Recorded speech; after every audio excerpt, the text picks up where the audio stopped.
السلام علیکم ورحمۃ اللہ وبرکاتہ۔ الحمدللہ رب العالمین، واشهد ان لا الہ الا اللہ وحدہ لا شریک لہ، واشهد ان محمدا عبدہ ورسولہ، صلوات اللہ وسلامہ علیہ وعلی آلہ وعلی اصحابہ ومن اهتدى بهدیہ واستنى بسنتہ الی یوم الدین، وبعد۔ قال اللہ تبارک وتعالی فی کتابہ المجید والفرقان الحمید: یا ایھا الذین آمنوا کتب علیکم الصیام کما کتب علی الذین من قبلکم لعلکم تتقون۔ وقال رسول اللہ صلی اللہ علیہ وآلہ وسلم: اتاکم شہر رمضان شہر مبارک فرض اللہ علیکم صیامہ تفتح فیہ ابواب الجنہ وتغلق فیہ ابواب النار وتغلق فيه مردة الشياطين وفيه ليلة هي خير من ألف شهر من حرم خيرها فقد حرم۔ رواه الإمام النسائی وصححہ الإمام الألبانی رحمۃ اللہ علیہ۔ معزز و مکرم سامعین و سامعات، رمضان کی آمد ہے، اور رمضان کے تعلق سے ہر مومن کے دل کے اندر مسرت اور شادمانی رہتی ہے، اور اس مہینے کا ہر مومن کو انتظار رہتا ہے، کیونکہ یہ خیر و برکت کا مہینہ ہے، جہنم سے آزادی کا مہینہ ہے، صدقات و خیرات کا، نیکیوں کا مہینہ ہے۔ اسی لیے ہر مومن اس مہینے کا بے صبری سے انتظار کرتا ہے۔ کچھ دنوں کے بعد رمضان کا مبارک مہینہ سایہ فگن ہونے والا ہے۔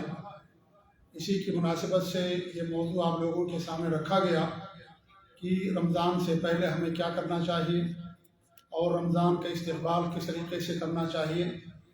اسی مناسبت سے یہ موضوع آپ لوگوں کے سامنے رکھا گیا۔ موضوع میں داخل ہونے سے پہلے میں اللہ تعالیٰ کا شکر ادا کرتا ہوں کہ اللہ رب العالمین نے اپنے فضل خاص سے 2 سال کے لمبے عرصے کے بعد ایک دوسرے کے سامنے بیٹھنے یا روبرو گفتگو کرنے کا اللہ رب العالمین نے موقع عنایت فرمایا۔ اور جیسا کہ آپ لوگوں کو معلوم ہے کہ جبیل دعوت سینٹر کے جو سارے پروگرام تھے وہ کرونا وائرس کی وجہ سے بند ہو گئے تھے، لیکن الحمدللہ اب وہ سارے پروگرام شروع ہو جائیں گے، اور اسی کی ایک کڑی ہے آج کا ماہانہ پروگرام۔ اللہ تعالیٰ سے دعا ہے کہ اللہ رب العالمین ہمیں رمضان کا بابرکت مہینہ نصیب فرمائے، اور رمضان کے اندر زیادہ زیادہ خیر کے کام کرنے کی توفیق دے۔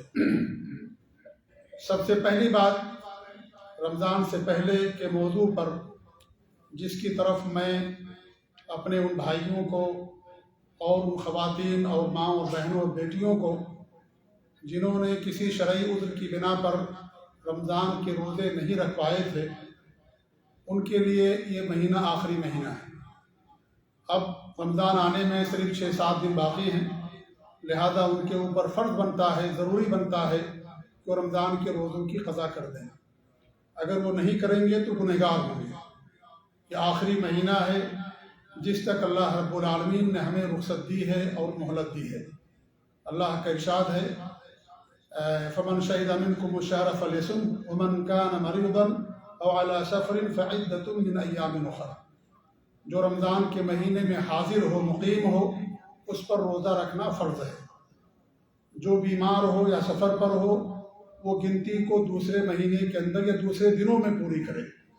وہ دوسرے دن کون سے ہیں ان کی تحدید نہ قرآن میں کی گئی ہے اور نہ احادیث کے اندر، لہذا شعبان کا مہینہ یہ آخری مہینہ ہے کہ جن لوگوں پر روزوں کی قضا باقی تھی ان کو چاہیے کہ وہ روزوں کی قضا کر دیں، ورنہ وہ گنہگار ہوں گے۔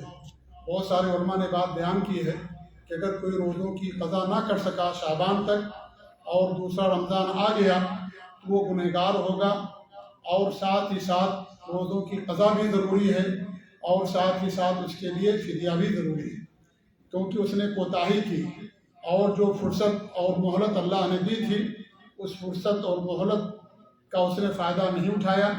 اور وہ تجاوز کر گیا، لہذا اس پر روزوں کی قضا کے ساتھ ساتھ ہر دن کے بدلے غریبوں کو یا مسکینوں کو کھانا بھی کھلانا ہے یا ان کے درمیان غلہ تقسیم کرنا ہے۔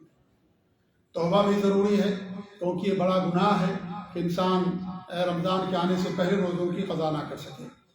تو بہت کم دن باقی رہ گئے ہیں، 6-7 دن، لہذا جن پر روزوں کی قضا باقی تھی سب سے پہلے ان کو چاہیے کہ اپنے روزوں کی قضا کر دیں۔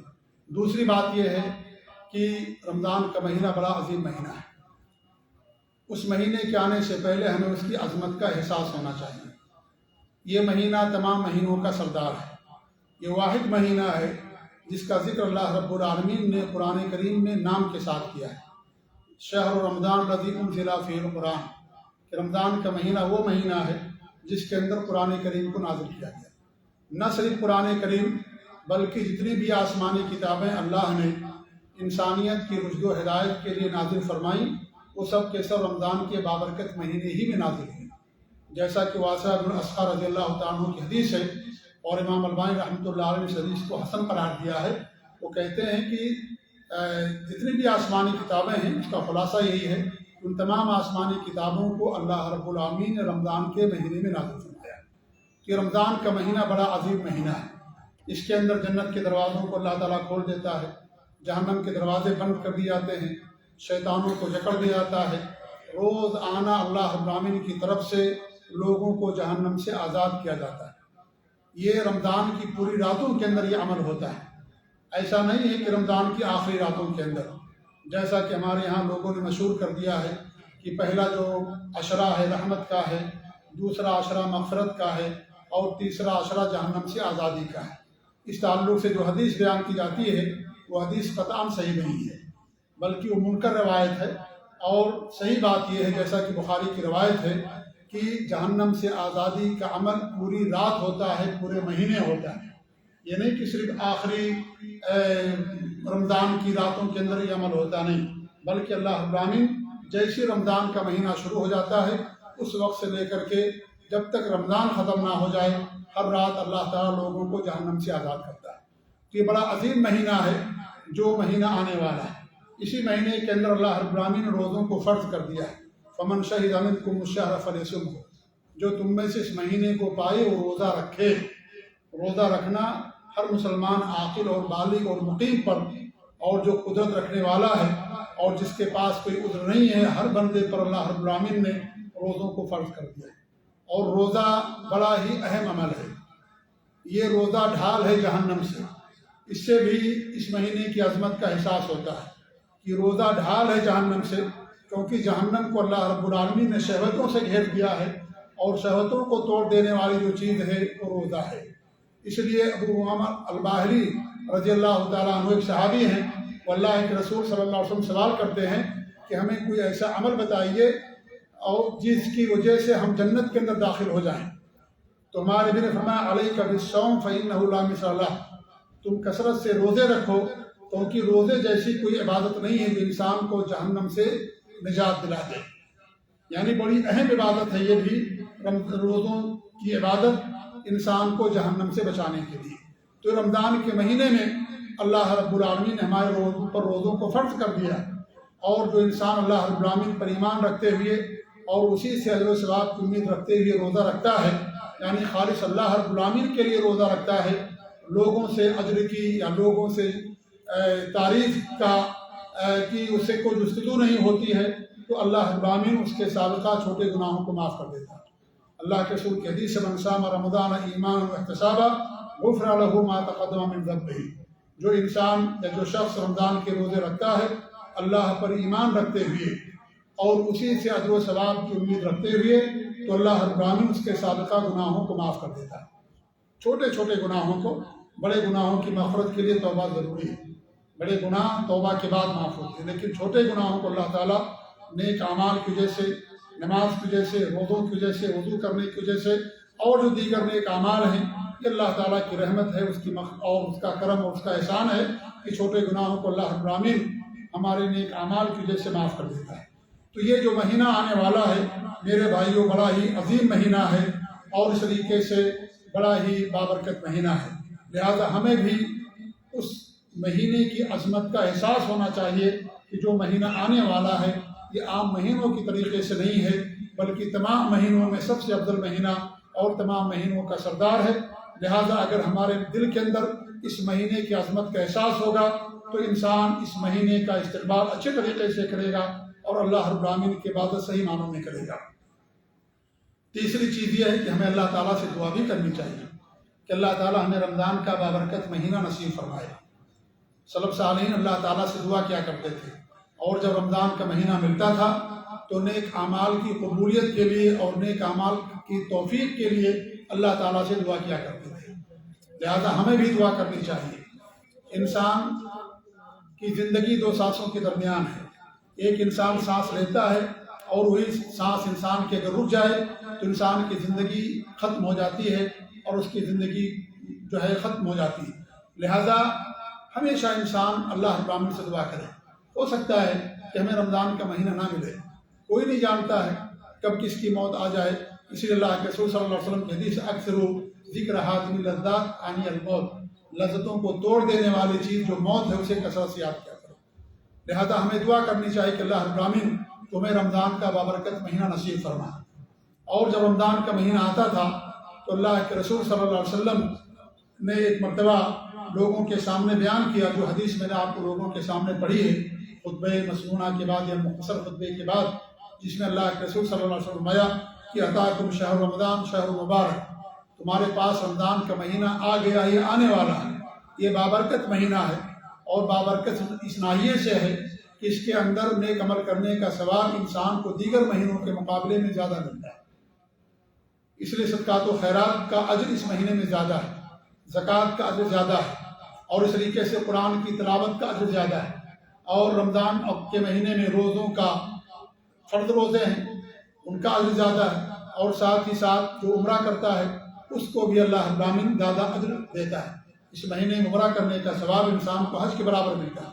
تو بابرکت مہینے کا مطلب یہ ہے کہ اس مہینے کے اندر نیک اعمال کرنے کا اجر اور ثواب انسان کو زیادہ ملتا ہے، زیادہ اسے فائدہ ملتا ہے۔ تو ہمارے بھی فرماتے ہیں کہ شہر مبارک، یہ مبارک مہینہ ہے، فرض اللہ علیکم الصیام، اللہ رب العالمین نے تم پر اس کے روزوں کو فرض کر دیا ہے۔ تفتح فیہ ابواب الجنہ، جنت کے دروازوں کو اس مہینے کے اندر کھول دیا جاتا ہے۔ یہ بھی اس مہینے کی عظمت ہے، اور اس مہینے کی خصوصیات میں سے ہے جنت کے دروازے کسی اور مہینے میں نہیں کھولے جاتے، اور نہ ہی جہنم کے دروازے کسی اور مہینے کے اندر بند کیے جاتے ہیں۔ یہ رمضان کی خصوصیات میں سے ہے کہ دروازے جنت کے کھول دیے جاتے ہیں اور جہنم کے دروازوں کو بند کر دیا جاتا ہے۔ ایسے ہی جو سرکش شیاطین ہیں ان کو بھی جکڑ دیا جاتا ہے اور ان کو بھی بند کر دیا جاتا ہے۔ اور اسی مہینے کے اندر ایک رات ہے جو جس رات کا جاگنا یا جس رات کے اندر عبادت کرنا 1000 مہینے کی عبادت سے بہتر ہوتا ہے۔ من حرم خیرھا فقد حرم، جو اس رات کی خیر سے بھلائی سے محروم کر دیا گیا وہ گویا کی تمام بھلائیوں سے اسے محروم کر دیا گیا۔ تو یہ جو مہینہ ہے میرے بھائیوں بڑا بابرکت مہینہ ہے، اور اس مہینے کی عظمت کا ہمیں احساس ہونا چاہیے، اور ساتھ ہی ساتھ جب یہ مہینہ ہمیں مل جائے تو ہمیں اللہ رب العالمین کی حمد و ثنا اس کا شکر ادا کرنا چاہیے، کیونکہ اللہ کے فضل خاص یہ مہینہ ہمیں ملے گا، یہ اللہ تعالیٰ کی توفیق ہوگی۔ آپ تھوڑی دیر کے لیے تصور کریں کہ گزشتہ سال ہمارے ساتھ کتنے ہمارے مسلمان بھائی ہمارے ساتھ تھے، آج وہ ہمارے ساتھ نہیں ہیں، اور وہ موت کا لقمہ بن کے دنیا سے چلے گئے۔ ہم نے ان کو اپنے ہاتھوں سے دفن کیا یا ہمارے پاس ان کی خبریں آئیں ان کی وفات کی۔ تو یہ مہینہ جو مل جائے ہمیں اللہ رب العالمین کا شکر ادا کرنا چاہیے۔ اللہ کا شکر ادا کرنے سے نعمتیں برقرار رہتی ہیں۔ اللہ رب العالمین کے ارشاد وَإِذْ تَعَذَّنَ رَبُّكُمْ لَئِن شَكَرْتُمْ لَأَزِيدَنَّكُمْ وَلَئِن كَفَرْتُمْ إِنَّ عَذَابِي لَشَدِيدٌ، یہ تمہارا رب کی طرف سے اعلان ہے کہ اگر تم شکر کرو گے تو اللہ تعالیٰ تمہیں اور دے گا، اور اگر تم ناشکری کرو گے تو اللہ رب العالمین فرماتا ہے میرا عذاب سخت ہے، یعنی ناشکری یہ عذاب کا باعث ہے۔ لہذا ہمیں ہمیشہ اللہ کا شکر ادا کرنا چاہیے۔ انسان جو بھی خیر کے کام کرتا ہے اور جس گناہ سے بھی بچتا ہے اس میں اللہ رب العالمین کی توفیق ہوتی ہے۔ وما توفیقی الا باللہ، اللہ ماتا کی جو کچھ بھی انسان کرتا ہے اللہ رب العالمین کی توفیق سے کرتا ہے۔ اللہ کی توفیق کے بغیر انسان کوئی خیر کا کام نہیں کر سکتا، اور نہ کسی شر سے، نہ کسی برائی اور نہ کسی گناہ سے محفوظ رہ سکتا ہے۔ یہ اللہ رب العالمین کا کرم، اس کا احسان ہوتا ہے۔ لہذا جب یہ مہینہ ہمیں مل جائے، ہمیں اللہ تعالیٰ کا شکر ادا کرنا چاہیے کہ اللہ رب العالمین نے یہ مہینہ ہمیں عطا کیا ہے، لہذا ہم اس کا شکر ادا کریں گے، اور اس مہینے کے اندر جو عبادات ہمارے لیے مسنون ہیں، جن کے کرنے پر انسان کو اجر اور ثواب زیادہ ملتا ہے، ان تمام عبادات کو کرنے کے لیے انسان کے پاس عزم ہونا چاہیے، اور اچھی نیت اور پختہ عزم کہ انسان اس مہینے کے اندر اعمال صالحہ کرے گا۔ اللہ کے رسول صلی اللہ علیہ وسلم کی حدیث ہے کہ روزانہ جہنم سے اعلان کرنے والا ایک منادی اعلان کرتا ہے، یا باغی الخیر اقبل، اے خیر کے تلاش کرنے والے تم آگے بڑھو، اے خیر کے تلاش کرنے والے تم آگے بڑھو۔ روزانہ اللہ رب العالمین کی طرف سے ایک منادی اعلان کرتا ہے، ایک فرشتہ اعلان کرتا ہے، اور جو خیر کے متلاشی ہیں ان کو وہ فرشتہ دعوت دیتا ہے کہ تم خیر کا مہینہ ہے یہ، لہذا تم خیر کے لیے آگے بڑھو اور اس طریقے سے خیر کا کام کرو۔ اور سب سے بڑا خیر جو اللہ رب العالمین نے اس دنیا کے اندر اتاری ہے، اور جو سب سے بڑا خیر ہے دنیا کے اندر، وہ اللہ رب العالمین کی توحید خالص ہے۔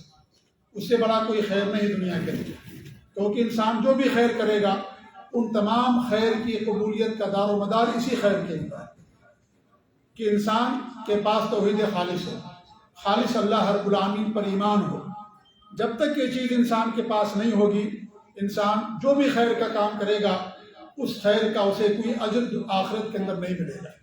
دنیا کے اندر مل سکتا ہے، اس کو روزی مل سکتی ہے، اولاد مل سکتی ہے، اور دیگر چیزیں مل سکتی ہیں، لیکن آخرت کے اندر وہی خیر اللہ تعالیٰ قبول کرے گا جو توحید کے بعد جو انسان خیر کرتا ہے، اسی خیر کا اللہ تعالیٰ اسے اجر اور ثواب دے گا، کیونکہ ہر عمل کی قبولیت کا دار و مدار اللہ پر ایمان اور توحید خالص پر ہے۔ لہذا یہ ہمارے دل کے اندر سب سے پہلے بات پیوست ہونی چاہیے کہ سب سے بڑا خیر اللہ رب العالمین پر ایمان ہے اور توحید خالص ہے۔ اس سے بڑا کوئی خیر اللہ رب العالمین نے دنیا کے اندر نہیں اتارا ہے، اور سارے خیر کی قبولیت کا دار و مدار اسی پر ہے۔ ایسے ہی جتنے بھی شر ہیں اور جتنے بھی گناہ ہیں، ان تمام چیزوں کو انسان چھوڑ دیں۔ ہر مہینے کے اندر چھوڑنا ضروری ہے، لیکن رمضان کے مہینے کے اندر بطور خاص، کیونکہ فضیلت والا مہینہ ہے، خیر و برکت کا مہینہ ہے، اور سب سے بڑا شر جو ہے وہ اللہ رب العالمین کے ساتھ شرک کرنا ہے۔ اس سے بڑا کوئی شر نہیں ہے دنیا کے اندر، کیونکہ ہر شر کو اللہ تعالیٰ معاف کر سکتا ہے، لیکن شرک کا شر اللہ تعالیٰ معاف نہیں کرے۔ مشرکین پر اللہ رب العالمین نے جنت کو حرام کر دیا، مشرکین کبھی جنت کے اندر نہیں جائیں گے۔ اس لیے سب سے بڑا شر اگر کوئی ہے، سب سے بڑا منکر کوئی ہے، سب سے بڑی معصیت اگر کوئی ہے، سب سے بڑا گناہ اگر کوئی ہے اللہ کی نظر میں، انبیاء کی نظر میں، اللہ کے دین میں، تو اللہ رب العالمین کے ساتھ شرک کرنا ہے۔ شرک کے ساتھ کسی بھی عمل کو اللہ تعالیٰ قبول نہیں کرے گا۔ اللہ رب العالمین نے اپنے نبی صلی اللہ علیہ وسلم کو مخاطب کر کے فرمایا، وَلْقَدْ أُوحِيَ إِلَيْكَ وَإِلَى الَّذِينَ مِن قَبْلِكَ لَئِنْ أَشْرَكْتَ لَيَحْبَطَنَّ عَمَلُكَ وَلَتَكُونَنَّ مِنَ الْخَاسِرِينَ۔ ہم نے آپ کی طرف وحی کی ہے، آپ سے پہلے جتنے بھی انبیاء گزرے ہیں سب کی طرف ہم نے وحی کی ہے، کیا کہ اگر تم نے شرک کیا تو اللہ تعالیٰ تمہارے عمل کو برباد کر دے گا اور تم خسارہ پانے والوں میں سے ہو جاؤ گے۔ اور سب سے بڑا خسارہ کیا ہے؟ انسان جہنم کے اندر چلا جائے۔ جیسے سب سے بڑی کامیابی جنت کا حصول ہے اور جنت کے اندر اللہ رب العالمین کا دیدار ہے، ایسے ہی سب سے بڑا خسارہ یہ ہے کہ انسان جہنم کے اندر چلا جائے۔ یہ سب سے بڑا خسارہ اللہ رب العالمین نے اپنے نبی کے ذریعے سے امت کو پیغام دیا، ہمیں اور آپ کو پیغام دیا۔ یہ نصیحت ہمارے اور آپ کے لیے ہے کہ اگر ہم نے شرک کیا، اللہ تعالیٰ ہمارے سارے اعمال کو تباہ و برباد کر دے گا۔ شرک ایک کینسر ہے، جس طریقے سے انسان کے جسم میں کینسر لگ جائے تو انسان کی تمام صحت درہم برہم ہو جاتی ہے، تمام چیزیں اس کی خراب ہو جاتی ہیں۔ اسی طریقے سے شرک بھی ہے کہ انسان نے اگر شرک کیا تو اللہ تعالیٰ اس کے سارے اعمال کو تباہ و برباد کر دیتا ہے۔ اللہ رب العالمین نے کئی انبیاء کا ذکر کیا قرآن کریم کے اندر، فرمایا وَلَوْ أَشْرَكُوا لَحَبِطَ عَنْهُمْ مَا كَانُوا يَعْمَلُونَ۔ اگر یہ شرک کر لیں اللہ تعالیٰ ان کے سارے اعمال کو برباد کر دے گا، سارے عمل تباہ و برباد کر دیں گے۔ شرک اتنا بڑا گناہ ہے کہ شرک کے ہوتے ہوئے کوئی عمل اللہ تعالیٰ قبول نہیں کرے گا، لیکن شرک کے علاوہ جو دیگر گناہ ہیں، ان دیگر گناہوں کی وجہ سے اللہ رب العالمین دیگر نیکیوں کو برباد نہیں کرے گا۔ لیکن شرک کی وجہ سے انسان کے دیگر جو نیکیاں ہیں اور جو عبادات ہیں، اعمال صالحہ ہیں، وہ تمام چیزوں کو اللہ تعالیٰ برباد کر دیتا ہے، ہر خیر کو اللہ تعالیٰ برباد کر دیتا ہے۔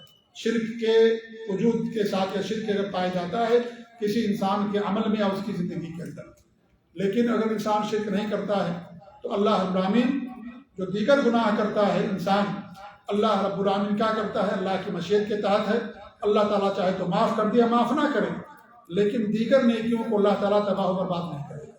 یعنی انسان اگر چوری کرتا، مان لیجیے، یا انسان جھوٹ بولتا ہے یا کوئی گناہ کام کرتا ہے، تو اس بندے کی نماز اور اس کا روزہ، اس کا حج اللہ تعالیٰ برباد نہیں کرتا۔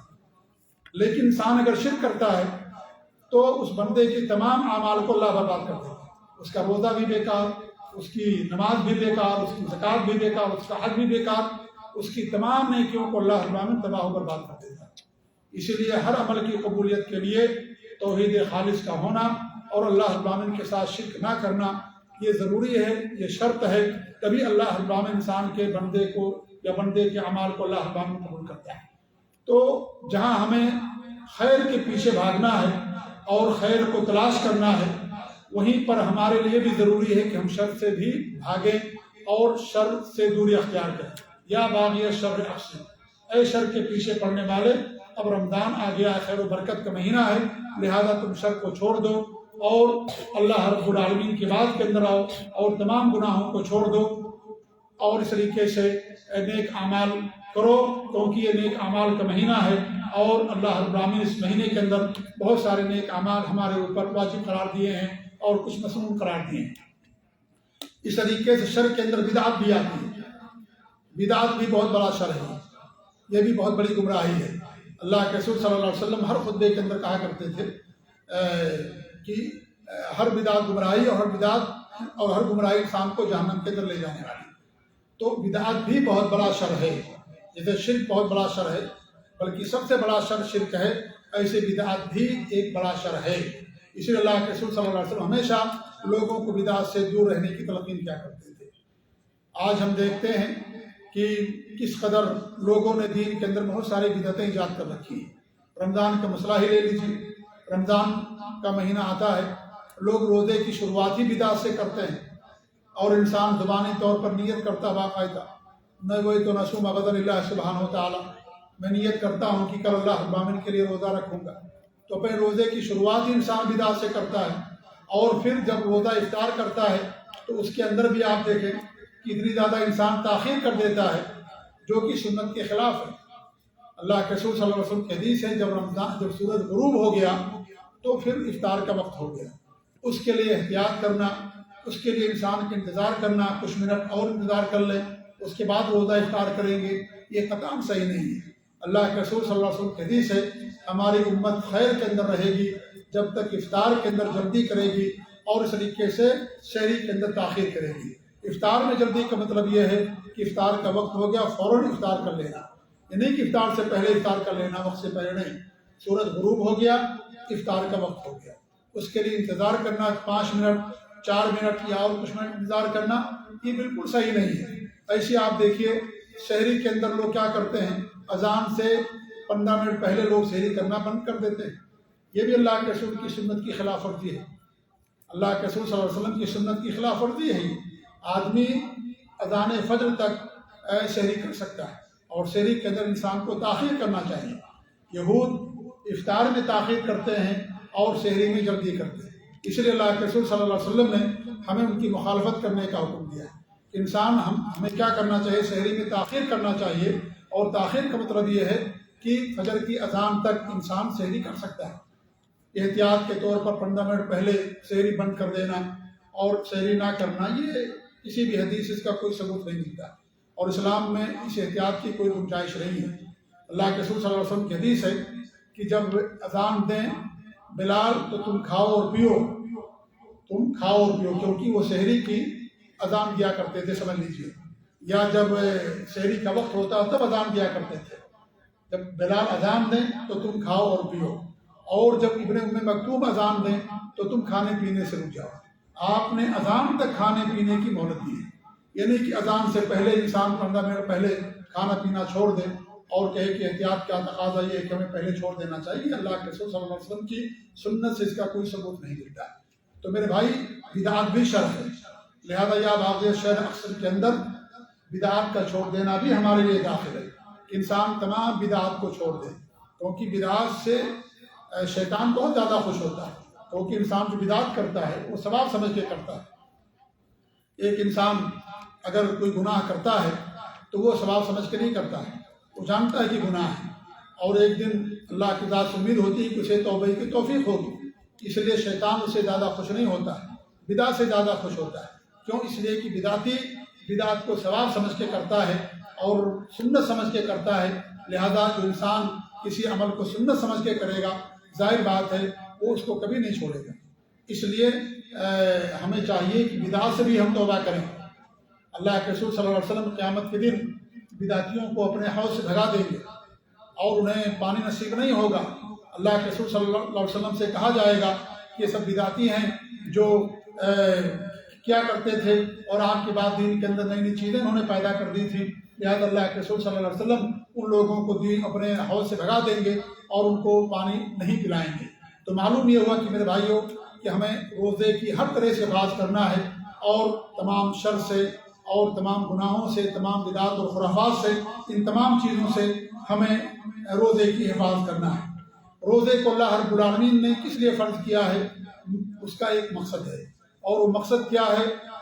تقویٰ ہے۔ اللہ رب فرماتا ہے یا الذین آمنوا کتب علیکم الصیام کما کتب علی الذین من قبلکم لعلکم تتقون، اے ایمان والو تم پر روزوں کو فرض کر دیا گیا ہے جیسے تم سے پہلے لوگوں پر فرض کیے گئے تھے۔ کس لیے فرض کیے گئے ہیں؟ تقویٰ کے لیے۔ یہ اصل مقصد ہے۔ روزے کا مقصد کھانا پینا چھوڑ دینا نہیں ہے۔ اللہ رب العالمین نے کھانے پینے کی چیزیں ہمارے لیے پیدا کی ہیں، کھانے پینے کی چیزوں کو اللہ کرنا چاہتا ہے۔ اللہ رب العالمین ہمارے دلوں کے اندر اپنا خوف بٹھانا چاہتا ہے، اسی لیے تقویٰ یہ عظیم مقصد ہے جس کے لیے اللہ رب العالمین روزوں کو فرض کیا۔ ہم کو دیکھیں کہ اللہ رب العالمین نے ہمارے اوپر جو روزوں کو فرض کیا ہے، ہمارے اندر احساس دلانے کے لیے، غمخواری کے لیے، مواسات کے لیے، اور اس طریقے سے جو اللہ رب العالمین کھانے پینے کی نعمتیں ہیں ان تمام نعمتوں کا شکر ادا کرنے کے لیے اللہ رب العالمین رمضان کے روزوں کو ہمارے اوپر فرض کیا ہے۔ تو یہ جو رمضان کے روزے ہیں ان کا مقصد تقویٰ ہے، لعلکم تتقون، تاکہ تم تقویٰ اختیار کرو۔ اور تقویٰ کیا ہے؟ تقویٰ یہ ہے کہ انسان اپنے درمیان اور اللہ رب العالمین نے جو کافرین، منافقین اور جو مشرکین ہیں، اللہ کے جو سرکش بندے ہیں، نیک جو سرکش لوگ ہیں، ان کے لیے جو اللہ رب العالمین نے جہنم بنائی ہے ان سے آڑ بنا لینا، اس کا نام تقویٰ ہے۔ اپنے درمیان اور اللہ رب العالمین کے عذاب کے درمیان آڑ بنا لینا، اس کا نام تقویٰ ہے۔ اور سب سے بڑی چیز جو انسان کو جہنم سے بچائے گی وہ کیا ہے؟ وہ شرک سے اپنے آپ کو بچانا ہے۔ اور سب سے بڑی چیز جو انسان کو جنت کے اندر لے کر کے جائے گی وہ اللہ رب العالمین کی توحید خالص ہے۔ تو تقویٰ نام ہے میرے بھائیوں اپنے درمیان اور اللہ کے عذاب کے درمیان آڑ بنا لینا۔ کیا آڑ بنائیں گے؟ اللہ نے جو دین بھیجا اس پر عمل کر کے، اس پر عمل کر کے انسان اپنے آپ کو جہنم سے بچا سکتا ہے۔ دین پر چل کر کے ہی انسان اپنے آپ کو جہنم سے بچا سکتا ہے۔ یہی ایک راستہ ہے جہنم سے بچانے کا، اور کوئی راستہ نہیں۔ جو دین اللہ نے بھیجا ہے، جو صراط مستقیم اللہ نے بھیجا دنیا کے اندر، اس صراط مستقیم پر استقامت اختیار کر کے انسان اپنے آپ کو جہنم سے بچا سکتا ہے۔ تو تقویٰ کے لیے اللہ رب العالمین رمضان کے روزوں کو ہمارے پر فرض کیا ہے، اس لیے یہ مقصد ہمیشہ ہماری نظروں کے سامنے ہونا چاہیے۔ اور رمضان میں دن میں یہ چیز ہمارے پاس رہتی ہے، روزوں کی حالت میں انسان تنہائی میں ہوتا ہے، اگر وہ چاہے کھانا بھی کھا سکتا ہے، پانی بھی پی سکتا ہے، لیکن نہیں کھاتا نہیں پیتا، کیونکہ اس کو احساس ہوتا ہے کہ اللہ رب العالمین نگرانی کر رہا ہے، اللہ رب العالمین ہم کو دیکھ رہا ہے، اس لیے نہ کھانا کھاتا نہ پانی پیتا۔ لیکن جیسے ہی رمضان کے دن گزر جاتے ہیں یا دن گزر جاتا، رات آتی ہے، انسان گناہوں کو کرنا شروع کر دیتا ہے، اور دیگر گناہوں کے وقت انسان کے دل کے اندر احساس نہیں ہوتا ہے کہ اگر وہ جھوٹ بولتا ہے تو بھی اللہ تعالیٰ دیکھ رہا ہوتا ہے، یا اس طریقے سے انسان شرک کرتا ہے، بدعت کرتا ہے، گناہ کرتا ہے، چوری کرتا ہے، رشوت کھاتا ہے، کوئی بھی گناہ کا کام کرتا ہے، تو انسان کے پاس اس کا احساس ہونا چاہیے جیسے دن کے اندر احساس ہوتا ہے کھانا نہیں کھاتا، پانی نہیں پیتا، ایسے انسان کو رات کے اندر بھی اور ہمیشہ احساس ہونا چاہیے کہ اللہ رب العالمین کی ذات نگرانی کر رہی ہے۔ اللہ رب العالمین ہم کو دیکھ رہا ہے، ایک ایک پل کا ہم کو حساب دے رہا ہے۔ اسی اللہ کے رسول صلی اللہ علیہ وسلم کی حدیث ہے کہ لیس الصیام من الاکل والشرب انما الصیام من اللغو والرفث فإن صابك أحد أو جهل عليك فقل إني صائم إني صائم۔ کیا فرماتے ہیں کہ روزہ کھانے پینے کو چھوڑ دینے کا نام نہیں ہے، روزہ لغو اور رفث چیزوں کے چھوڑ دینے کا بھی نام ہے۔ انسان لغو کی باتوں کو چھوڑ دے اور شیوانی باتوں کو چھوڑ دے، تمام گناہوں کو چھوڑ دے۔ اگر تمہیں کوئی گالی دے یا جہالت کی بات کرے، تم یہ کہو کہ میں روزے سے ہوں، یعنی اس کا جواب دینے کے لیے بھی ہمیں شریعت نے اجازت نہیں دی کہ آپ کو اس نے گالی دی آپ بھی گالی دے دیں، یا اس طریقے سے اس نے جہالت کی باتیں کی آپ بھی جہالت کی باتیں کر دیں، نہیں، بلکہ ہمارے بھی یہاں تک کہا ہے کہ اگر کوئی ایسی باتیں کرتا ہے تو تم یہ کہہ دو کہ میں روزے سے ہوں، وہ خود سمجھ جائے گا۔ اگر سوجھ بوجھ والا ہوگا، سمجھدار انسان ہوگا، رمضان کی عظمت کا احساس ہوگا اس کے دل کے اندر، یا روزے کی عظمت کا احساس ہوگا، فوراً اس چیز کو تم سے ختم کر دے گا اور گالی گلوچ نہیں کرے گا، اور اس طریقے سے وہ تم سے جہالت کی باتیں نہیں کرے گا۔ تو اللہ کے رسول صلی اللہ علیہ وسلم نے ہمیں اس کا جواب دینے کا بھی حکم نہیں دیا ہے، بلکہ ہمیں یہ کہا ہے کہ تم اس سے یہ کہہ دو کہ میں روزے سے ہوں۔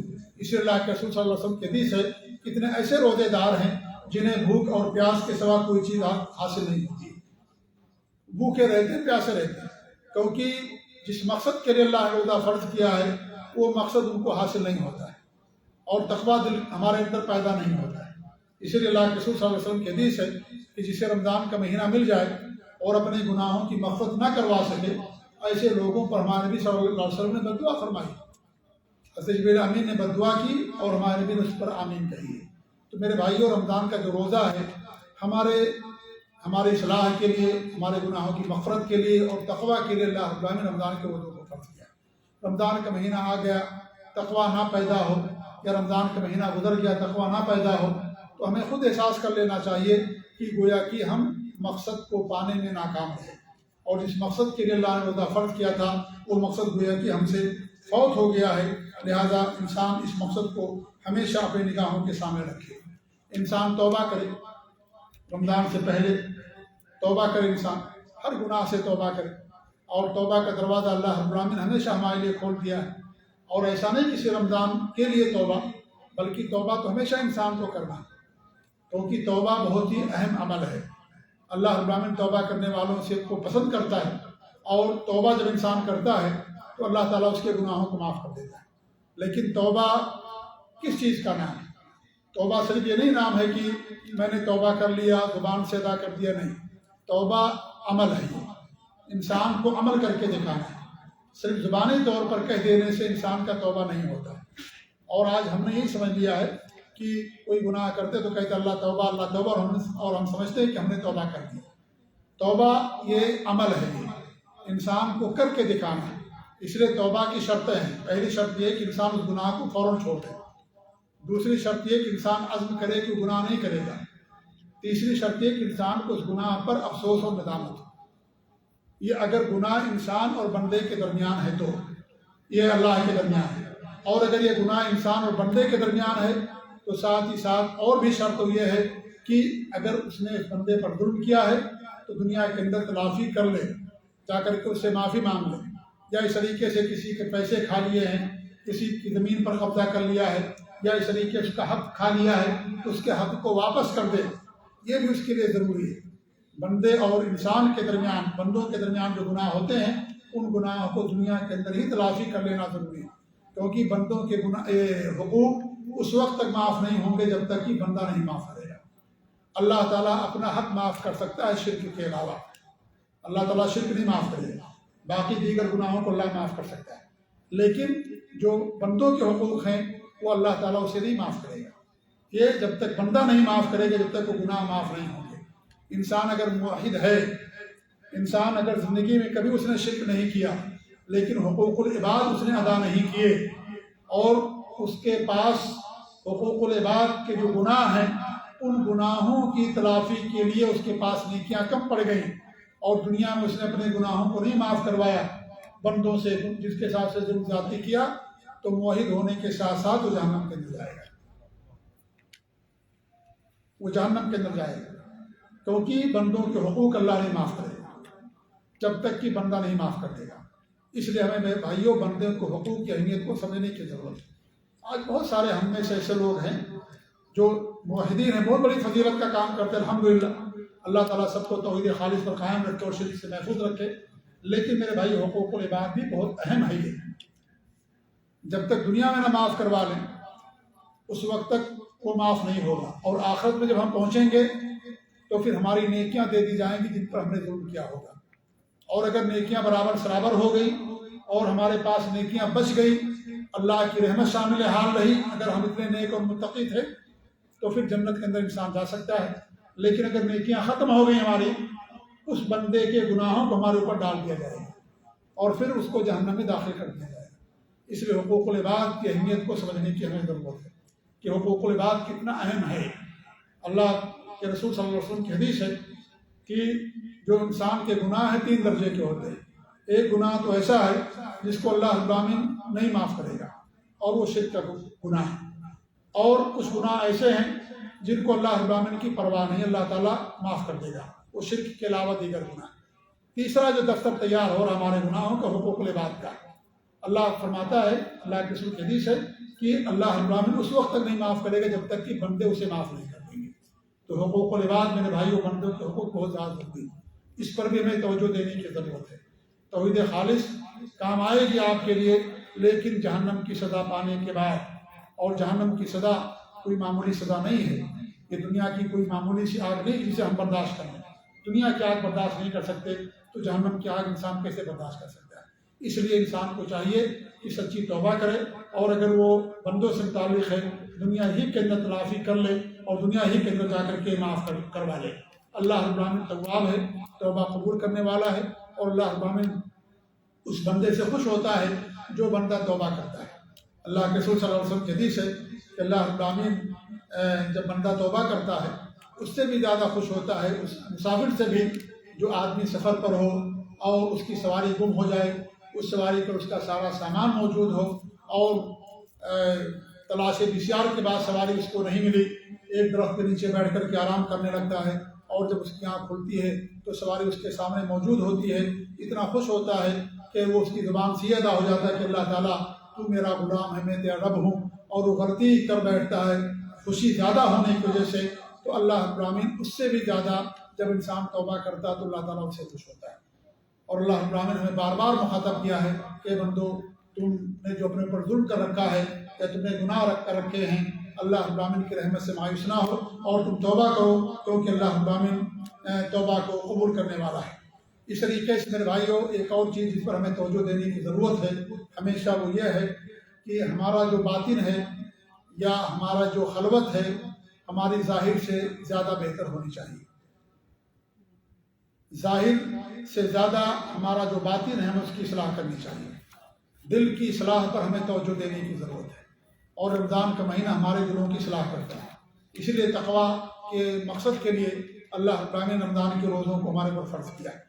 اللہ کے رسول صلی اللہ علیہ وسلم کی حدیث ہے کہ انسان کے جسم کے اندر ایک ٹکڑا ہے، اگر وہ صحیح ہو گیا پورا جسم صحیح رہے گا، اگر وہ خراب ہو گیا پورا جسم خراب رہے گا، وہ انسان کا دل۔ لہذا دل کی اصلاح پر ہمیں سب سے زیادہ زور دینے کی ضرورت ہے۔ اگر ہمارے دل کی اصلاح ہو گئی تو ظاہر بھی اصلاح ہو جائے گی۔ ظاہر کی اصلاح کا دار و مدار انسان کے دل کی اصلاح پر ہے۔ اسی لیے جس درخت کی جڑیں زیادہ مضبوط ہوتی ہیں اس درخت کی شاخیں بھی اتنی ہی مضبوط ہوتی ہیں۔ اور بیج کی مثال دی گئی ہے ایمان کی، دل کی۔ تو انسان کا دل اگر جو ہے برائیوں سے پاک ہے، اور جو دل کی برائیاں ہیں جیسے عداوت ہے، حسد ہے، رنجش ہے، یا اس طریقے سے نفرت ہے، یہ جو دل اور نفاق ہے، یہ جو دل کی بیماریاں ہیں، انسان کو دل کی بیماریوں کی سے پاک کرنے پر اس پر زیادہ توجہ دینے کی ضرورت ہے کہ انسان اپنے دل کی اصلاح کرے، کیونکہ ظاہر کی اصلاح کا دار و مدار انسان کے دل کی پاکی پر ہے۔ انسان کا دل جتنا پاک ہوگا انسان کا ظاہر بھی اتنا ہی زیادہ صحیح اور درست ہوگا۔ اس لیے ہمیں دل کی اصلاح پر زیادہ توجہ دینے کی ضرورت ہے، اور رمضان کا مہینہ ہمیں ان تمام چیزوں کی باقاعدہ تعلیم دیتا ہے۔ ایسے ہی ہمارا جو خلوت ہے، تنہائی میں جو ہم ہوتے ہیں، ان تنہائیوں کو بھی ہمیں پاک و صاف کرنے کی ضرورت ہے۔ دیکھنے میں آتا ہے کہ انسان ظاہر میں ٹھیک ٹھاک رہتا ہے، لیکن جب انسان تنہائی میں ہوتا ہے، خلوت میں ہوتا ہے، کوئی اس کے اور اللہ کے درمیان میں نہیں ہوتا ہے، تو انسان برائیاں کرتا ہے اور یہ سمجھتا ہے کہ کوئی دیکھنے والا نہیں ہے۔ لیکن جو اس گناہ کی سزا دینے والا اللہ رب العالمین اس کے ہر عمل سے مطلع ہے۔ دنیا کے اندر کوئی ایسی جگہ نہیں ہے جو اللہ رب العالمین کی قدرت سے باہر ہے۔ اس لیے ہمیشہ ہمارے دل کے اندر احساس ہونا چاہیے کہ اللہ رب العالمین ہمیں دیکھ رہا ہے اور قیامت کے دن ہمیں اس کا باقاعدہ حساب دینا ہے۔ اللہ کے رسول صلی اللہ علیہ وسلم کی حدیث ہے، آپ فرماتے ہیں کہ ثوبان رضی اللہ عنہ کی حدیث ہے کہ اللہ کے رسول فرمایا لَأَعْلَمَنَّ أَقْوَامًا مِّنْ أُمَّتِي يَأْتُونَ يَوْمَ الْقِيَامَةِ بِحَسَنَاتٍ أَمْثَالِ جِبَالِ تِہَامَہ، کہ میں اپنی امت کے ایسے لوگوں کو جانتا ہوں جو قیامت کے دن تہامہ پہاڑ جیسی نیکیاں لے کر کے آئیں گے۔ تہامہ بہت بڑی پہاڑی ہے اور ایک سلسلہ وار پہاڑی کا نام ہے تہامہ۔ کتنی زیادہ نیکیاں لے کر کے آئیں گے، لیکن اللہ رب العالمین کیا کرے گا؟ فَيَجْعَلُهُ اللَّهُ هَبَاءً مَنثُورًا، اللہ رب العالمین اسے ذرات کی شکل میں اڑا دے گا۔ ان تمام نیکیوں کو ذرات کی شکل میں اللہ رب العالمین اڑا دے گا۔ لوگوں نے کہا یا ثوبان رضی اللہ تعالیٰ عنہ نے صِفْهُمْ لَنَا جِلُّهُمْ لَنَا، کہ اللہ کے رسول صلی اللہ علیہ وسلم آپ ہمیں ان کے بارے میں بتائیے، کھول کھول کر کے بتا دیجئے کہ وہ کون لوگ ہیں، ان کی کیا پہچان ہے، تاکہ ہم اپنے آپ کو ان سے بچا سکیں۔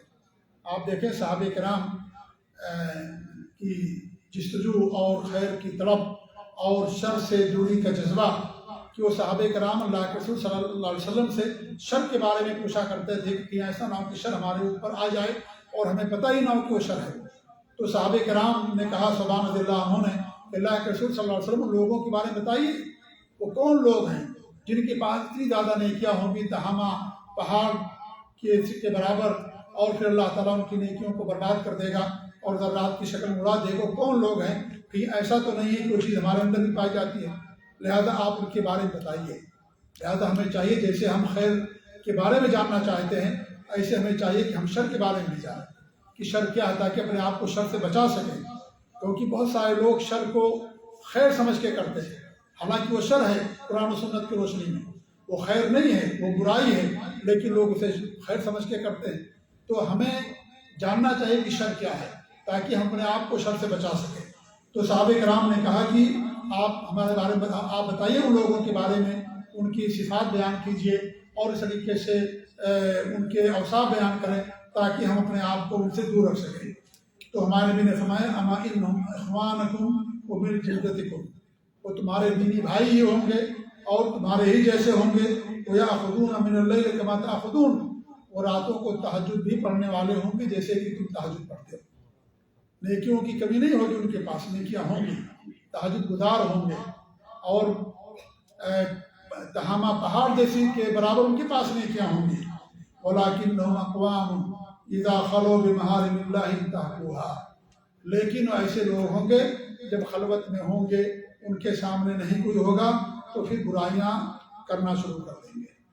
لوگوں کے سامنے رہیں گے تو اچھے اور ٹھیک ٹھاک، نیک متقی پرہیزگار، نماز کی پابندی، جماعت کی پابندی، سب کچھ، لیکن جب اکیلے اور تنہائی میں ہوں گے، کوئی دیکھنے والا نہیں ہوگا، تو پھر جماعت بھی چھوڑ دیں گے، نمازیں بھی چھوڑ دیں گے اور برائیاں بھی کریں گے، اور اس طریقے سے اللہ رب العالمین نے جن چیزوں کو حرام کر دیا ہے ان چیزوں کا ارتکاب کریں گے خلوت اور تنہائی میں۔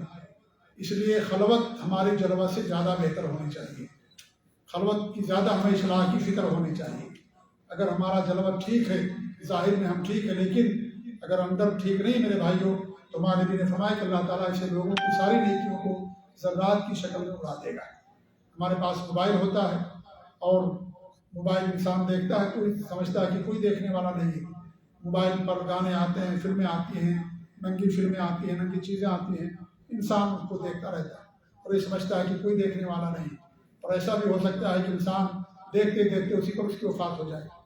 ایک واقعے سے پہلے ہم نے بیان کیا کہ ایک آدمی گھر میں داخل ہوتا تھا تو دروازہ بند کر لیا کرتا تھا اور اپنے موبائل میں لگ جاتا تھا اور موبائل دیکھتا رہتا تھا، اور اس طریقے سے الگ تھلگ ہو کر کے، اور ایک دن کی بات ہے کہ موبائل دیکھ رہا تھا کہ موبائل دیکھتے دیکھتے اس کی وفات ہو گئی۔ دروازہ بند ہے اور دروازہ توڑا گیا تو موبائل دیکھا گیا تو موبائل پر گندی فلم چل رہی تھی، یعنی وہ تنہائی میں گناہ کرتا تھا، لوگوں کے سامنے ٹھیک ٹھاک، لیکن جب تنہائی میں ہوتا تھا گناہ کے کام کیا کرتا تھا۔ تو میرے بھائیوں، اس پر ہمیں سب سے زیادہ توجہ دینے کی ضرورت ہے کہ ہماری جو خلوت ہے، تنہائی میں جو ہم رہتے ہیں، ہمیں اس کی اصلاح کرنے کی ضرورت ہے، ہمیں اس کو گناہوں سے پاک و صاف کرنے کی ضرورت ہے۔ کہیں ایسا نہ ہو کہ ہم بھی انہیں لوگوں میں سے ہو جائیں کہ ہمارے پاس نیکیاں تو ہوں لیکن ہمارے پاس تنہائی والے گناہ ہوں۔ انسان جب تنہائی میں گناہ کرتا ہے تو اس کا مطلب یہ ہے کہ اسے اللہ تعالیٰ سے ڈر نہیں بلکہ لوگوں سے ڈر ہوتا ہے۔ اللہ کا خوف دل میں نہیں، لوگوں کا خوف اس کے دل کے اندر ہوتا ہے، اسی لیے لوگوں کے سامنے نہیں کرتا۔ لوگوں سے زیادہ اللہ سے زیادہ لوگوں سے ڈرتا ہے، اللہ سے زیادہ لوگوں کی تعظیم کرتا ہے، اللہ زیادہ لوگوں کا دل کے اندر اس کے خوف ہے، اسی لیے لوگوں کے سامنے نیکیاں کرتا ہے دکھانے کے لیے، لیکن جب تنہائی میں ہوتا ہے تو پھر وہ لوگوں کا خوف چونکہ اس کے دل کے اندر ہے، اسے لوگوں کے سامنے نہیں کر سکتا، تنہائی میں کرتا ہے۔ تو ایسے لوگوں کے دلوں میں اللہ تعالیٰ سے زیادہ لوگوں کا خوف ہوتا ہے اور لوگوں کی تعظیم ہوتی ہے، اس لیے اللہ رب العالمین کے تمام اعمال کو، تمام نیکیوں کو اللہ رب العالمین کیا کر دیتا ہے، اس کو برباد کر دیتا ہے۔ تو میرے بھائی، یہ بہت اہم چیز ہے جس پر ہمیں اور آپ کو سب کو توجہ دینے کی ضرورت ہے۔ رمضان سے پہلے ایک اور چیز ہے، وہ یہ ہے کہ ہمیں رمضان کے مسائل کا علم حاصل کرنا چاہیے، یہ بہت ضروری ہے۔ یہ بہت بڑا ہمارا المیہ ہے کہ ہم عبادات ہمارے اوپر فرض ہو جاتی ہیں لیکن ہم اس کا علم حاصل نہیں کرتے۔ باپ دادا سے جو چیز چلی آ رہی ہے اسی پر عمل کرتے چلے آ رہے ہیں، جیسے وہ نماز پڑھتے تو اسی نماز پڑھتے ہیں، جیسے وہ روزہ رکھتے ہیں، جو چیزیں کرتے ویسے ہم کرتے ہیں، اور ہمارے اندر حق تلاش کرنے کی جستجو نہیں ہوتی ہے۔ انسان کو چاہیے کہ کوئی بھی عبادت کرنے سے پہلے اس کا علم حاصل کرے، اور جو عبادت بندے پر فرض ہو جاتی ہے اس کا علم حاصل کرنا بھی اس کے اوپر فرض ہو جاتا ہے۔ یہ بھی علماء نے بیان کیا ہے، جیسے رمضان کے روزے ہمارے اوپر فرض ہو گئے تو اس کا علم حاصل کرنا بھی ہمارے اوپر فرض ہو جاتا ہے۔ زکوٰۃ فرض ہو گئی، زکوٰۃ کا علم حاصل کرنا بھی ہمارے اوپر فرض ہو جاتا ہے۔ اگر زکوٰۃ فرض نہیں ہے تو اس کا علم حاصل کرنا فرض نہیں ہے، اس لیے غریبوں پر زکوٰۃ کا علم یا زکوٰۃ کے مسائل کا جاننا ضروری نہیں ہے، کیونکہ ان پر زکوٰۃ فرض نہیں ہے۔ کیا اس طریقے سے حج ہے، حج غریبوں پر فرض نہیں ہے، جن کو استطاعت نہیں ان کے اوپر حج فرض نہیں ہے، تو ایسے لوگوں کے لیے حج کے مسائل کا جاننا ضروری نہیں ہے۔ لیکن جس پر حج فرض ہو گیا اور حج کرنے جا رہا ہے، ایسے آدمی کے لیے حج کے مسائل کا جاننا ضروری ہو جاتا ہے۔ تو رمضان جب فرض ہو ہمارے اوپر روزے، تو روزوں کا علم بھی ہمارے لیے جاننا ضروری ہے کہ ہم مسائل جانیں، کن چیزوں سے روزہ باطل ہوتا ہے، کن چیزوں سے روزہ ٹوٹ جاتا ہے، کن چیزوں کا کرنا ہمارے لیے ضروری ہے، رمضان میں خیر کے کام کون سے ہیں، نیکیاں کیا ہیں، ان تمام چیزوں کا جاننا ہمارے لیے ضروری ہو جاتا ہے یہ رمضان کے روزوں کے آنے سے پہلے۔ تو یہ بھی ہمارے لیے ضروری ہے کہ ہم اس کا علم حاصل کریں۔ اسی لیے جبیل دعویٰ سینٹر کے اندر اور ہر جگہ عام طور پر یہاں سعودی عرب کے اندر رمضان کا مہینہ آنے سے پہلے رمضان کا کورس کرایا جاتا ہے، اور الحمدللہ یہاں بھی انشاءاللہ پیر اور منگل اور بدھ کو انشاءاللہ عشاء کے بعد اس دعویٰ سینٹر، اس مسجد کے اندر بھی رمضان کے مسائل انشاءاللہ ہم بیان کرنے کی کوشش کریں گے۔ تو یہ بھی ہمارے لیے ضروری ہے کہ ہم رمضان کے روزوں کا علم حاصل کریں، یہ بہت ضروری ہے۔ اللہ رب العالمین نے عمل سے پہلے علم حاصل کرنا ضروری کیا ہے۔ فَعْلَمْ أَنَّهُ لَا إِلَٰهَ إِلَّا اللَّهُ، پہلے یہ جانو کہ اللہ رب العالمین کے علاوہ کوئی سچا معبود نہیں ہے۔ پہلے علم حاصل کرنا ضروری ہے، اس کے بعد عمل کرنا ضروری ہوتا ہے۔ کہ ایسا نہ ہو کہ ہمارے پاس علم نہ ہو اور ہم عمل کرتے جائیں اور یہ سمجھے کہ ثواب کر رہے ہیں لیکن وہ گناہ ہو ہمارے لیے، یا اس کے اندر سنت کی مخالفت ہوتی ہو۔ جیسا کہ بہت ساری چیزیں ہمارے یہاں جب آپ حاصل کریں گے، اس کا کورس کریں گے، تو آپ کو معلوم ہوگا کہ بہت ساری چیزیں ہمارے یہاں رائج ہیں جبکہ ان چیزوں کا شریعت سے کوئی تعلق نہیں ہے۔ اس لیے علم حاصل کرنا ہمارے لیے ضروری ہے۔ اور آخری بات یہ میرے بھائیوں کہ ہمارے یہاں کچھ لوگ رمضان سے پہلے شک کا روزہ رکھتے ہیں۔ شک کا روزہ رکھنا شریعت کے اندر حرام ہے، اور شک کا روزہ یہ ہوتا ہے کہ انسان چاند نظر نہیں آیا، یہ سوچتا ہے کہ ہو سکتا ہے رمضان ہو اور ہمیں چاند نظر نہ آیا ہو، لہذا احتیاط کے طور پر ہم روزہ رکھ لیتے ہیں، کیا حرج ہے اس کے اندر؟ اس کو شک کا روزہ کہا جاتا ہے۔ یہ حرام ہے شریعت کے اندر، حرام ہے شریعت کے اندر شک کا روزہ رکھنا۔ اللہ کے رسول صلی اللہ علیہ وسلم کی حدیث ہے، من صام یوم شک فقد عصى ابا القاسم، جس نے شک کا روزہ رکھا اس نے ابو القاسم یعنی آپ صلی اللہ علیہ وسلم کی اس نے نافرمانی کی۔ 29 کا مہینہ بھی ہے اور کیلنڈر کے لحاظ سے ہفتہ پہلا دن ہوگا۔ اگر چاند نظر آ گیا الحمدللہ، اگر چاند نظر نہیں آیا تو کچھ لوگ کیا کرتے ہیں اس دن روزہ رکھ لیتے ہیں، کہتے ہیں ہو سکتا ہے چاند نظر ہو نکل گیا ہو اور ہمیں نظر نہ آیا ہو، تو اس کو شک کا روزہ کہا جاتا ہے۔ شریعت کے اندر یہ روزہ رکھنا حرام ہے، ناجائز، الا یہ کہ اگر کوئی آدمی جس پر روزے فرض تھے اور وہ آخری دن بچا ہے اور روزہ رکھے گا تبھی روزے کی قضا ہو پائے گی اس کی مکمل، تب اس کے لیے رکھنا ضروری ہے۔ لیکن کیونکہ وہ شک نہیں ہے اس کے لیے، وہ تو رمضان کا روزہ رکھ رہا ہے، لہذا شک کے طور پر یہ قضا کر رہا ہے، لہذا شک کے طور پر رمضان کا روزہ رکھنا یہ شریعت کے اندر حرام و ناجائز ہے۔ اس کے اندر ہمارے لیے بہت بڑا درس ہے، اور وہ درس یہ ہے کہ میرے بھائیوں، دین ہمارے مزاج کا نام نہیں ہے۔ آج ہم نے بہت ساری چیزوں کو اپنے مزاج اور اپنی عقل کے مطابق ہم نے اسے خیر بنا دیا ہے، جبکہ شریعت کے اندر وہ خیر نہیں ہے، دین اسلام کے اندر وہ خیر نہیں ہے۔ ہماری عقل کہتی ہے روزہ رکھنا ثواب کا کام ہے، لہذا انسان اگر روزہ رکھتا تو کیا حرج کی بات ہے، کہتا کہ نہیں ہماری عقل ہی کہتی، لیکن شریعت کہتی ہے کہ نہیں، شک کا روزہ رکھنا حرام ہے۔ انسان رمضان میں اعتکاف کرتا ہے، اعتکاف کے دوران عیادت کرنا کسی مریض کی حرام ہے، شریعت کے اندر نہیں جا سکتا مسجد سے نکل کر کے کسی مریض کی عیادت کے لیے۔ ہماری عقل کہتی ہے کہ عیادت کرنا ثواب کا کام ہے، اجر کا کام ہے، کیا حرج ہے اگر انسان اعتکاف میں ہوتے ہوئے باہر جاتا ہے اور کسی مریض کی بیمار پرسی کرتا ہے، عیادت کرتا ہے، کیا حرج کا کام، کیا حرج اس کے اندر، یہ تو ثواب کا کام ہے، ہمارا مزاج یہ کہتا ہے۔ لیکن شریعت کیا کہتی ہے، حرام اس کے اوپر وہ کسی مریض کی عیادت کے لیے اپنے اعتکاف گاہ سے نہیں نکل سکتا، الا یہ کہ قضاء حاجت کے لیے گیا اور راستے میں کوئی مریض مل گیا، اس کی عادت اس نے کر لی، کر سکتا ہے، یا مسجد کے اندر جنازے کی نماز ہو رہی ہے تو جنازے کی نماز میں شریک ہوگا، لیکن جنازے کی نماز پڑھنے کے لیے وہ مسجد سے نکل نہیں سکتا، حالانکہ جنازے کی نماز پڑھنا بہت بڑا ثواب کا، ایک قیراط بہت پہاڑ کے برابر ثواب ملتا ہے جو جنازے کے کی نماز پڑھنے جاتا ہے، لیکن پھر بھی اس کے لیے بنا۔ اس سے معلوم ہوتا ہے کہ دین اور شریعت ہمارے مزاج کا نام نہیں ہے۔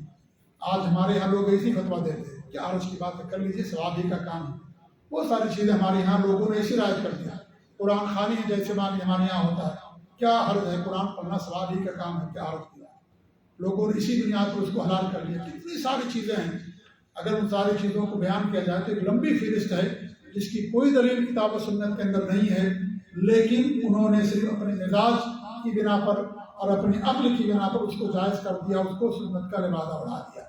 یہ چیز حق کرنے میں کیا حرج ہے؟